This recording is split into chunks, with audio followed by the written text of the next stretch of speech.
Բարի օր, դուք դիտում եք դիսկուրս հաղորդաշարը։ Այսօրվա թողարկման ընթացքում մենք անդրադառնալու ենք Հայաստանի ներքաղաքական իրավիճակին եւ խորհրդարանական ընտրություններից առաջ քաղաքական ուժերի արտաքին քաղաքական տեսլականներին։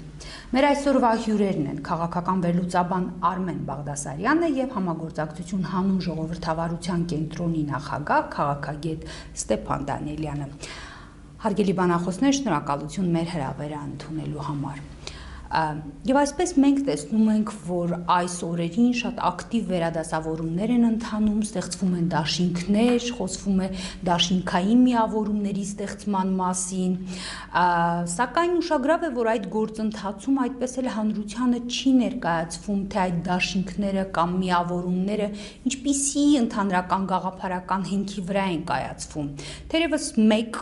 բացառությամբ, մեկ-երկու բացառությամբ, բայց ընդհանուր առմամբ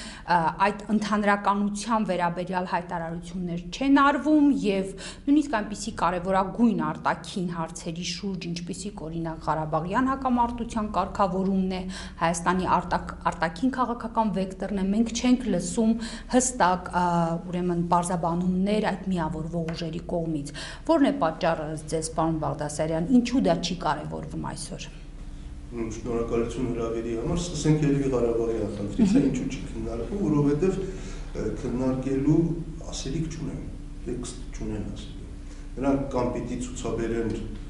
ողջամիտ մոտեցում, ինչը սովորաբար նախընտրական շրջաններում չի արվում, եթե ողջամիտ ինչ-որ բաներ ասեն, անմիջապես վտանգ կա, որ դավաճանի պիտակ կկրծնեն, ուռա հայրենասիրական ճառերը չեն ուզում ասել, որովհետև անիմաստ է, գերադասում են շրջանցել այդ թեման եւ վերջ։ Ինչ երևելի մի արտաքին կողմնորոշումների։ Ինչու այդ մասին չեն ասում, մի քիչ ասում են, բայց խնդիրն այն է, որ Հայաստանում, այսպես ասենք, ռուսամետ եւ արևմտամետ դա նկատի ունեք, ռուսամետ եւ արևմտամետ ուժեր չկան։ Կան ընդհանրեն ուժեր, որոնց մի մասը խոսում է ռուսամետ թեմաներով, մյուսը արևմտամետ թեմաներով։ Ամեն մեկը իր նկատառումներից ելնելով։ Օրինակ, նրանք ովքեր արևմտամետ են կամ իբր արևմտամետ են, խոսում են անընդհատ այդպես են ներկայացնում, հույս ունենալու այնտեղից գրանտներ, ինչ-որ աջակցություն ստանալ, նրանք ովքեր ռուսամետ տեքստեր են ասում, որպես ռուսամետ են ներկայանում։ Ինչու են դա, որտեղ մեր հասարակության մի զգալի մասի մոտ այնպիսի պատկերացում կա, իբր Հայաստանի բոլոր հարցերը Մոսկվայում են լուծում։ Հետևաբար, ով Մոսկվայի տաղրում ունի, աջակցություն ունի, այստեղ մեծ հեղինակություն պիտի ունենա։ Նրանք այդպիսի ելույթներ են ունում հասարակությանը ցույց տալու համար, թե իբր իրենք Մոսկվայում հարցերը լուծել են, իրենցից լուրջ ուժ են ներկայացնում։ Սա է, այսինքն երկուսն էլ կարելի ասել է կոպիտ բառը, բայց բլեֆ են անում, հասարակությունը բոլորության մեջ են փորձում գցել։ Իրականում ասում են ոչ արևմտամետ ուժեր կա, ոչ ռուսամետ, մեկը կարող է լինել արևմտամետ, մեկը ռուսամետ, նստեն ինչ-որ բանավիճ են, քննարկեն, հետո դուրս գան, գնան ռուսական ուղի խմեն եւ ասենք երկեն վիխլի վրաժդեբնի, հա, դրա նման մի բան։ Հասարակության արժեք դրանք այլ են, իրական դաշտում բոլորին են։ Բայց խնդիրն այն է, որ նույնիսկ հասարակության առջև շատ հստակ չի այդ տարանջատումը, մենք օրինակ այս օրերին տեսնում ենք, որ այնպիսի գործիչներ են միավորման մասին խոսում, որոնք գաղափարական առումով թվում է պետք է անհամատեղելի լինեն մեկ դաշինքում, օրինակ Պարույր Հայրիկյանը եւ ասենք Դեմկուսի Արամ Սարգսյանը իր հակառուսական դիրքորոշումներով հայտնի նույն Պարույր Հայրիկյանը եւ արդեն հիշատակածս գործիչը եւ ոչ միայն նա, ասենք օրինակ նույն Սեյրան Օհանյանը, Վիկտոր Դալաքյանը եւ այլն։ Ահա այսպիսի միավորումները ինչպիսի ճակատագիր կարող են ունենալ եւ ինչի արժեվ կարող են մեզ կանգնեցնել, պարոն Դանիելյան։ Շնորհակալ երբեմն լինում են հարցեր, որ ասենք պրոցեսորը խփում է, հա, եւ մարդը պատասխան չի կարողանում տալ, ինչ ճիշտ ասած Արամ Գասպարի Սարգսյանի եւ Պարույր Հայրիկյանի այդ ենթադրյալ գաղափարների բացարձակապես չեն հետաքրքրում, ես դրա մասին չեմ մտածում։ Հայաստանում քաղաքական կուսակցություն ինչ-որ գաղափարների շուրջ չեն միավորվում, ձևավորված են մի քանի հիմնական կլաններ կամ ենթակլաններ դեռևս սաղմնային փուլում, որոնք պայքարում են իշխանության համար։ Ընդհանրապես, այսինքն ինչ դասավորություն կունենա, ով ինչ ռեսուրսներ ունեն եւ այլն, դրա շուրջ լինում է առևտուր, ինչպես միշտ։ Տեղի է ունենում առևտուր, ընդհանրապես, այսինքն մանգալ ինչ-որ գաղափարներ, ինչ-որ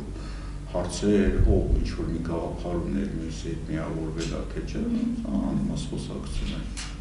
Բայց պարոն Դանիելյան, գոնե այս նոր սահմանադրության ընդունումից հետո ասվում էր, որ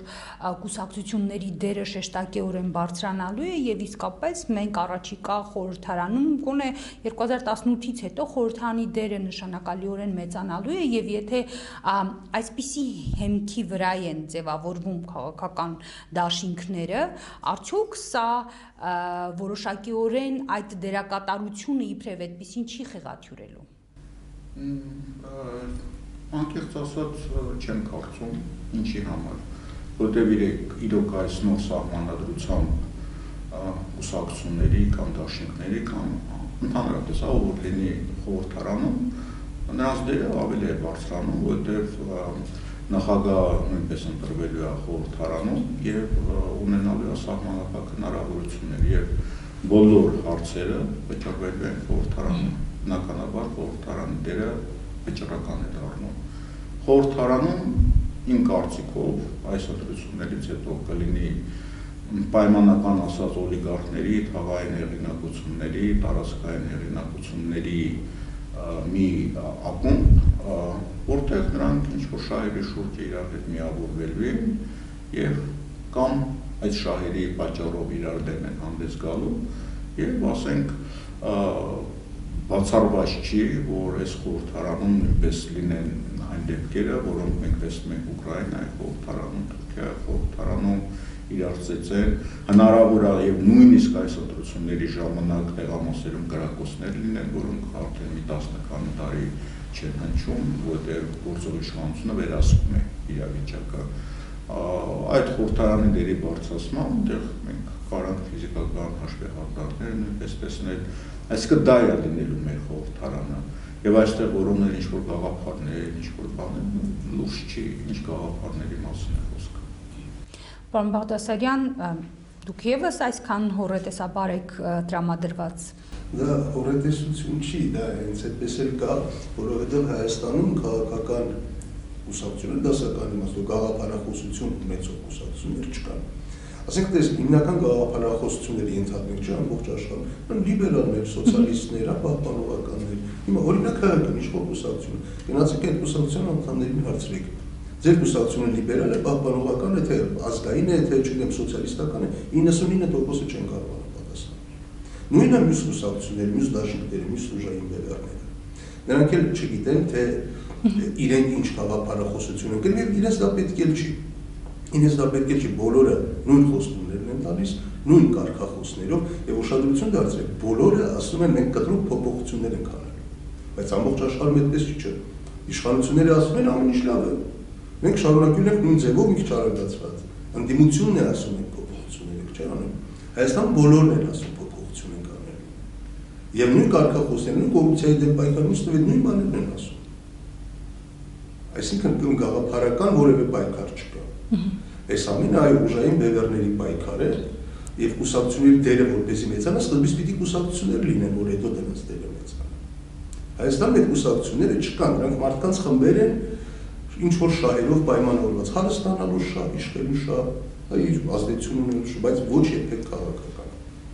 Քանի որ դա այդպես է, այսինքն քաղաքական դաշտ չկա, որ զարգանական դեր մեծանա։ Չի ձևավորվել այդ դաշտը։ Հակառակ այդ դաշտը գնալով փոշի անում է։ Եվ եթե մենք վերցնենք օրինակ հստակ գաղափարախոսություն ունեցող ուժերը, մեկ-երկու ուժեր կան, չէ, այդպեսին 3։ Դրանց գումարային վարկանիշը 10% չի անցնում։ Այսինքն վարկանիշներով եթե մենք նայում ենք 90%-ը վարկանիշ մարդիկ իրենց դարձնելու են այն ուժերին, այն բևեռներին, որոնք ընդհանրապես որևէ գաղափարախոսություն չունեն։ Այս առումով արդյոք էլ ավելի խոցելի չի դառնում մեր քաղաքական դաշտը արտաքին միջամտությունների համար, որովհետև եթե ի սկզբանե չունեն այդ կարևոր արտաքին կողմնորոշման հետ կապված հստակ տեսլականներ, փաստորեն արտաքին ազդեցությունը այդ ուժերի վրա ավելի հեշտանում է եւ մեծանում է։ Իսկ արտաքին ուժերը մինչև հիմա ինչ խնդրեմ են ունեցել միջամտելու համար, ինչ խոչընդոտ է իրենց համար եղել, ինչ խոչընդոտ չի եղել։ Նույնիսկ ինչ որտեղ հակառակը, որքան ատոմիզացվում է քաղաքական դաշտը, այնքան հստակ չի լինում այն սուբյեկտում հետ պետք է պայմանավորվել։ Հիմա կար Սերժ Սարգսյանը, որի հետ պայմանավորվում էին, ճնշում էին, վախեցնում էին կամ ինչ-որ բան էին տալի, ինչ-որ որոշման դիմաց։ Հիմա ավելի է բարդանում, որքան այդ քաոսային է լինում իրավիճակը, այնքան դժվար է պայմանավորվել։ Այսինքն, եթե այս տեսակետից նայենք, նույնիսկ հակառակը պայմանավորվելու սուբյեկտի բացակայության պայմաններում պայմանավորվել ավելի դժվար է։ Պարոն Բաղասյան։ Նախ պայմանավորվելու բան չկա էլ կարծես թե։ Այսինքն, եթե արտաքին քաղաքական կողմնորոշումն ենք նկատի ունենում, ապա Հայաստանում այդ կողմնորոշումը կարծես թե շատ հստակ է։ Հայաստանը Վրաստան չի, Ուկրաինա չի, որտեղ կլինեն արևմտյան կողմնորոշման լուրջ ազդեցիկ ուժեր եւ դրանք հասարակության մեջ մեծ եղիմակություն կունենան։ Հայաստանը ընդհանրապես չի քննարկում չէ ՆԱՏՕ-ին անդամակցելը, այսինքն համարվում է, որ մենք այդ բևեռից, ռուսական բևեռից, ԵԱՏՄ-ի բևեռից դուրս գալով լրջագույն վտանգների առաջ կկանգնենք, հետո դա անգամ չի քննարկվում։ Բայց մասնակիորեն ամեն դեպքում դեպի Եվրոպա հարաբերությունները շրջանակային համաձայնագրի ստորագրման ուղղությամբ գործընթացները գնում են այդ մասով։ Ես կարծում եմ դա կավարտվի նրանով, ինչով ավարտվել է նախորդ այդ բանակցությունը, երբ որ մի գիշերվա մեջ որոշումը կունեց անդամակցել Մաքսային միությանը։ Այս անգամ ում կողմից է ընդունվելու այդ որոշումը, եթե այդպիսի իրավիճակ լինի։ ՀՀԿ խորհրդի նիստում Սերժ Սարգսյանը հստակ ելույթ ունեցավ եւ հստակ ուղերձ որ սրանից հետո բոլոր որոշումները ընդունել եմ ես։ Բացառապես, այո։ Այդպես էլ ասեց։ Ես բոլորիդ գնահատում եմ, ես բոլորիդ աշխատանքին հետևում եմ, ես ինքս եմ որոշելու թե ով ինչ դերակատարում պիտի ունենա եւ ոչ թե դուք որևէ։ Բայց դա ՀՀԿ-ի ներսում, պարոն Բաղդասարյան, իսկ ՀՀԿ-ից դուրս ի վերջո չգիտենք ինչպիսին է լինելու խորհրդանի կազմը։ Ես կարծում եմ գիտենք ինչպիսին է լինելու խորհրդանի կազմը։ Եվ ինչպիսին է լինելու ըստ։ Ես կարծում եմ իշխանությունը չի փոխվելու է միայն ոչ իշխանական խմբակցությունները։ Պարոն Դանիելյան։ Իմ կարծիքով sense միանշանակ տեսակետ հայտնելը դժվար է, իհարկե իշխանությունը չի փոխվելու, սակայն եւ Սերյան Օհանյանի դաշինքը եւ Գագիկ Ծառուկյանի դաշինքը դա էլ է իշխանություն, իշխանության մասերն են, մեր մոտ իշխանության մասերը ոչ թե գործադիր, օրենսդիր եւ մյուս մասերն են, այլ բանն են, ասենք, Սերժ Սարգսյան, Գագիկ Ծառուկյան եւ այլն, այդ իշխանության մասերն են։ Այդ իշխանության մասերը կամ իրար հետ կգան համաձայնության, կամ միմյանց հետ կպայքարեն։ Եվ այստեղ պայքարը կուսակցությունների միջև չի։ Պայքարը կոնկրետ անձերի շուրջն է, այս անձը կմնա, թե այս անձը չի մնա, Սերժ Սարգսյանը մնում է, թե Սերժ Սարգսյանը չի մնում, Սերժ Սարգսյանը հետ մնում է, ինչ կարգավիճակով է մնում։ Եվ ապագա խորհրդարանում է, դեռ միանշանակ չի, կարող է Ծառուկյանի կուսակցության մի մասը ընտրվելուց հետո անցում կատարի հանրապետական կուսակցություն, չէ՞, այս օրենքը ընդունել կարող է հանրապետական կուսակցության մի մասը անցնել Ծառուկյան կամ Սերյան Օհանյան։ Դե արդեն իսկ տեսնում ենք նման դրսևորումներ։ Սա մի բան է հիմա, մի բան ընտրություններից հետո, այսինքն ոչինչ պարզ չի, քանի որ պարզ չի Սերժ Սարգսյանի կարգավիճակը, իսկ Սերժ Սարգսյանի դիրքերը թվացյալ է որ ուժերը։ Սերժ Սարգսյանը այդ խնդիրների լուծումը չունի, որ երկրի առաջ դրված է եւ նույն այդ դրսից կախվածությունը եւ Ռուսաստանից եւ Արևմուտքից տեսեք ինչ է լինում Կարեն Կարապետյանին նման ձևով ընդունելով Ռուսաստանից հասկացնեն որ մենք այս մարդուն ենք ճանաչում ինչ վերաբերում Արևմուտքից արդեն գրանտերի բաների խոսքերը մոտակա տարիներին ըստ Թրամփի հայտարարությունների խստորեն կրճատվելու է նույնն անհասկանալի Եվրոպայի ապագան, հա, շատ լուրջ պրոցեսներ են գնում, ովքեր կհաղթեն աճերը եւ այլները, ներ Brexit-ը Եվրոպան շատ լուրջ խնդիրների առաջ կանգնացրեց, նույն ՆԱՏՕ-ի կարգավիճակը, ՄԱԿ-ի կարգավիճակն անհասկանալի, արդեն քննարկվում է Միացյալ Նահանգների ՄԱԿ-ից դուրս գալու կամ նույն հայտարարությունը Թրամփի, որ խաղաղապահ ուժերին չի ֆինանսավորելու ուշում սա ֆունդամենտալ փոփոխություններ են գնում աշխարհում եւ այդ ֆունդամենտալ փոփոխությունները ոնց որ տանում են ինչ-որ նոր զոնաների բաժանման, այլ տրամաբանության եւ պատահական չէ Գերմանիայի արտգործնախարարը Շտայնմայերը որ ասեց, որ կարծես թե 20-րդ դարը վերջանում է ինչ-որ մի նոր բան է ստեղծվում եւ նայեք Միացյալ Նահանգների իզոլի դա իզոլացվում են, ինքնաիզոլացվում են, Չինաստանը կոմունիստական դառնում է գլոբալիզմի և լիբերալիզմի առաջատարը, այսինքն ֆունդամենտալ և անհասկանալի պրոցեսներ։ Եվ այս պրոցեսների մեջ, եթե մենք սա մեջ ենք քննարկում Հայաստանի ապագան, դերը, Ղարաբաղի հարցը, սա մենք արդեն այլ հարթության մեջ պետք է խոսենք։ Եվ այս առումով վերադառնալով Սերժ Սարգսյանին, այդ իր կախվածությունը ավելի ուժեղանում եւ նույն Ռուսաստանից, նույն Արևմուտքից գրանտերը կտան, ինչ պայմաններով կտան, չեն տա եւ դրա հետևանքով նաեւ տնտեսական վիճակի վատացումը, նաեւ դրսի պատճառներով ահագին մարդիկ որոնք ունեն աշխատանքներ են հանդուրժանում։ Սա կարող է ահավոր հետևանքների բերել եւ շատ մոտ ժամանակներս։ Դրա համար խոսել չոր Սերժ Սարգսյանը կմնա ինչպես բանկանի, Սերժ Սարգսյանը հիմա իր ճակատագրի մասին պետք է մտահոգվի, ոչ թե ինքը իր ձևի ազդելու իրավիճակի վրա։ Այդ ճակատագրով մտահոգվելու հետ կապված մենք գիտենք, որ շատ հաճախ վերջին տարիներին համենայն դեպս երկրի ներսում այս կամ այն ղեկավարը իր դիրքերը փորձել է ուժեղացնել հենց արտաքին աջակցության շնորհիվ, ինչի արդյունքում իհարկե մեր երկիրը բազմաթիվ կորուստներ է ունեցել։ Այս անգամ այդ արտաքին աջակցությունը ամեն դեպքում ըստ ձեզ կոնկրետ ռուսական ուղղությամբ աջակցությունը այլևս Սերժ Սարգսյանին է տրվելու, թե արդեն կան դաշտում այլ խաղացողներ, որոնք եւս կարող են լինել նույն Ռուսաստանի համար ընկալելի եւ ընդունելի խաղացողներ։ Ես շատ վստահ չեմ, որ Սերժ Սարգսյանը հիմա ռուսական աջակցություն ունի, որովհետեւ այլ ռուսները ցույց տվեցին, որ Կարեն Կարապետյանն ավելի լավ են ճանաչում եւ ավելի են վստահ։ Դրա համար էլ Սերժ Սարգսյանը ինչ է անում, նա փորձում է իր իշխանությունը համարականգնել երկրի ներսում սահմանադրական փոփոխություններով։ Այսինքն 2018-ից հետո Հայաստանում իշխանությունը ավելի կենտրոնացած է լինելու։ Ի տարբերություն պատկերացումների, թե իբր խորհրդարանական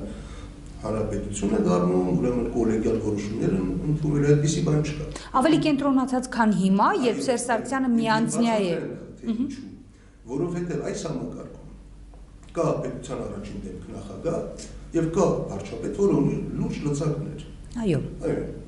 Նախագահին հավասար չէ, բայց ելի ինչ որ բերել։ Նոր սահմանադրությամբ առաջին եւ երկրորդ դեմքեր չեն լինելու։ Լինելու է միայն մի դեմք, այսինքն վարչապետն է լինելու։ Առանցքային, պաշտոնյան թիվ 1 դեմքը եւ վերջ, առանց երկրորդ դեմքի։ Մի հոգի միանձնյա է լինելու։ Այսինքն կոլեգիալ որոշումը իբր թե կուսակցությունը ընտրելու որոշելու է միայն այն հարցը, թե ով է դառնում վարչապետ։ Դրանից հետո վարչապետը դառնում է բացարձակ դիկտատոր։ Միակ միանձնյա ղեկավար։ Չունենալով արտաքին աջակցություն Սերժ Սարգսյանը հենց այդ հարցն է փորձում լուծել։ Դրա համար էլ անսպասելի խնդիրներ առաջացան, Կարեն Կարապետյանը վերջին 4 տարվա բնակության թույլտվություն ունի թե չէ, կարող է դառնալ։ Բայց արդյոք այդ խնդիրները անսպասելի են, ի վերջո հենց Կարեն Կարապետյանը արդեն սեպտեմբերին նշանակվեց, այդ հարցը բարձրաձայնվեց եւ դեռ այն ժամանակ հավաստիացումներ տրվեցին, որ այդպիսի խնդիր չկա։ Հիմա ասում են, որ դեռ պիտի նայենք։ Այսինքն Սերժ Սարգսյանը խնդիրներ ունի։ Նա իդեմս Կարեն Կարապետյանի լուրջ վտանգ է տեսնում իր իշխանության համար։ Դրա համար էլ մանավանդ որ նա ակնհայտորեն ունի Ռուսաստանի աջակցությունը։ Դրա համար Սերժ Սարգսյանը պիտի այդպիսի խոչընդոտներ առաջացնի։ Ուզում եմ ասել, այդ խոչընդոտները ի սկզբանե արդեն ստեղծվել էին եւ այդ խոչընդոտները աչքի առջև ունենալով էին հենց Կարեն Կարապետյանին միգուցե նաեւ հրավիրել։ Նկատի ունենալով, որ անհրաժեշտ պահին ահա այդ խաղաքարտը կդրվի սեղանին եւ հարցերը կլուծվեն։ Համաձայն հենց այդպես է, հենց դա եմ ասում, որ Սերժ Սարգսյանը վտանգներ է տեսնում, որտեղ արտաքին բավարար աջակցություն չունի, փորձում է երկրի ներսում սահմանադրություն փոխելով, կուսակցության մեջ իր դիրքերը ամրապնդելով, դուրս մղելով մրցակիցներին կամ պոտենցիալ մրցակիցներին, պահպանել իր իշխանությունը 2018-ից հետո նաև, որպես վարչապետ կամ որպես գենսեկ, կուսակցության ղեկավար։ Ինքն էլ կարծում եմ դեռ վստահ չի, թե որ տարբերակով գնա, ամեն դեպքում կամ մեկը կամ մյուսը նայած որը կստացվի։ Ահա այս իրավիճակը, որը դուք ներկայացնում եք, որը փաստորեն թելադրում է շատ կարևոր հարցերում իրավիճակային քաղաքականություն վարել, որքանով կարող ենք մենք մեզ նման բան թույլ տալ, նման շռայլություն, երբ կանգնած ենք օրինակ պատերազմի շեմին, Ղարաբաղյան հիմնախնդրի հետ կապված, որը կարող է կարճ առաջիկայում սրվել։ Արցախի հարցը դա շատ լուրջ աշխարհաքաղաքական հարց է եւ այդ հարցը այլ հարթությունով կարող է լուծվել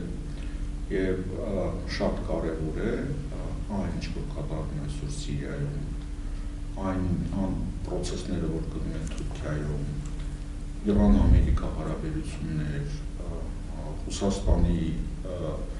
խնդիրները իսլամական եւ այս տարեգրական հետ կապված հարցերում Ղարաբաղի հարցը այս կոնտեքստում կարող լուծվի ինչպես եւ բազմաթիվ հարցեր Ղարաբաղի հարցը դա Հայաստանի եւ Ադրբեջանի միջեւ կոնֆլիկտ չի արդեն շատ լուրջ հարց է եւ վերջերս Լավրովը հստակ եւս մեկ անգամ դա ընդգծեց եւ պատահական չէ որ Լավրովը դա ընդգծեց Ամերիկայի նախագահի փոփոխությունից հետո չէ ինչ ասեց ասենք այսօր Թրամփը որ մենք Սիրիայի հարցով պետք է շատ սերտ աշխատենք այսինքն Միացյալ Նահանգները մեկուսանալով շատ հարցերից շատ ակտիվ են լինելու Մերձավոր Արևելքում եւ նաեւ Իսրայելի հետ կապված այդ հարցադրումներ որ նույնիսկ այդ որոշումից հետո Իսրայելի հարցով նույնիսկ ՄԱԿ-ից դուրս գալու խոսակցություն սկսեց Միացյալ Նահանգները տեսնում եք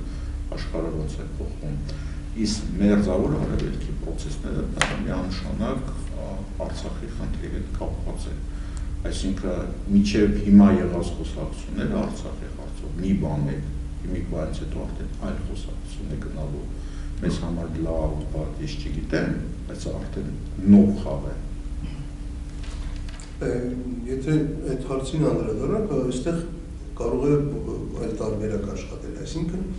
կարող է ստացվել այնպես որ յետխորհրդային տարածքը հարավային Կովկասը եւ Մերձավոր Արևելքը լրիվ իրարից տարանջատվեն եւ արևմուտքը միջազգային հանրությունը որոշի որ դա Ռուսաստանի որոշելիքն է Ռուսաստանի ազգայնության գոտին է եւ վերջ այդ հարցերը պիտի Ռուսաստանը լուծի եթե նման բան եղա դա իսկապես ամենավտանգավորն է դե որովհետեւ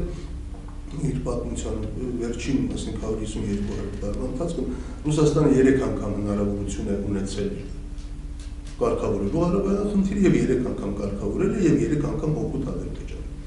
եւ ամենայն հավանականությամբ 4-րդ անգամ էլ նույնքել կվարի այսինքն եթե ընդունենք որ միայն Ռուսաստանն է այդ հարցը լուծել դա շատ վտանգավոր է մեզ համար որովհետեւ հարցը մեր օգտին հասնի թե լուծվի բայց դլուծվի խաղաղությամբ լոկալ պատերազմ եթե ներողություն խաղաղությամբ թե լոկալ պատերազմ ես նկատի ունեմ լոկալ պատերազմ ինչ նկատի ունեմ բացատրեմ 92-94 թվականների պատերազմը լուրջ պատերազմ էր բայց լոկալ պատերազմ էր օրինակ որտեղ Նախիջևանը դրա մեջ չներգրավվեց իսկ ինչու չներգրավվեց որտեղ Մոսկվայի պայմանագրով 1921 թվականի մարտի 16-ի այնտեղ հստակ կետ կա որ Նախիջևանի կարգավիճակի որևէ փոփոխություն չի կարող լինել առանց Թուրքիայի համաձայնության այսինքն եթե պատերազմը այդտեղ լիներ Թուրքիան բոլոր լեգիտիմ իրավունքները կունենար խառնվելու արդեն դրա համար դա ես ասում եմ լոկալ պատերազմ է դա եթե գլոբալ պատերազմ լինի աստված հարասցե այդ դեպքում իսկապես Ղարաբաղի խնդիրը դառնում է միջազգային համաշխարհային հնչեղության հարց եւ այդտեղ այո եւ Թուրքիա եւ Ռուսաստան եւ Աման եւ Մերձավոր Արևելք այդպիսի խնդիրներ կան նոր զարգացումներ նկատի ունեմ ամերիկյան քաղաքականության կտրուկ փոփոխությունը նոր աշխարհակարգը ինչի մասին պարոն Դանիելն ասաց եթե դա տարածվում է նաեւ մեր տարածաշրջանի վրա եւ եթե Հայաստանն ու Ադրբեջանը համարվում են բացառապես ռուսական ազդեցության գոտի այդ դեպքում կարող է ամեն ինչ այնքան ցավոտ չլինել եւ այնքան վտանգավոր չլինել Շնորհակալություն եւ Ղարաբաղյան հիմնախնդրի կարգավորման հետ կապված Հայ ազգային կոնգրեսի առաջնորդը կարծեք թե փորձ արեց այդ հարցը, այդ հարցում իր ունեցած տեսլականը ներկայացնելով դարձնել նաև ներքաղաքական այս գործընթացներում դիրքավորումների ամենակարևոր առանցք, բայց դա կարծեք թե չստացվեց, որովհետև Ղարաբաղի հարցի շուրջ այսպես գլոբալ դիսկուրսը շարունակական չծավալվեց, համենայն դեպս այս փուլում միգուցե հաջորդիվ մենք դա տեսնենք, դա լավ է թե վատ։